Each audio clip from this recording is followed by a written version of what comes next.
The other thing anxiety does, anxiety has roots in lack of knowledge. Anxiety has roots in lack of knowledge. Abram, from our Old Testament lesson, nearly 100 years old, the Hebrews tells us that he was as good as dead. That is, children were not on the horizon in Abram's mind. He could not see beyond his age. How in the world is Abram going to have a child at 100 years old?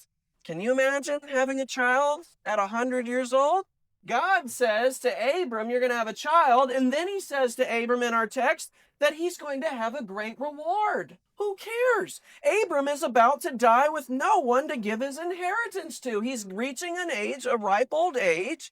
In Abram's mind, he's going to have to develop an adoption contract with his house worker. Sometimes we don't see the full picture of God's plan for us in our lives, even when it seems as good as dead. Abram was convinced. Nothing slips God's knowledge. Nothing separates us from the love God has for us in Christ Jesus.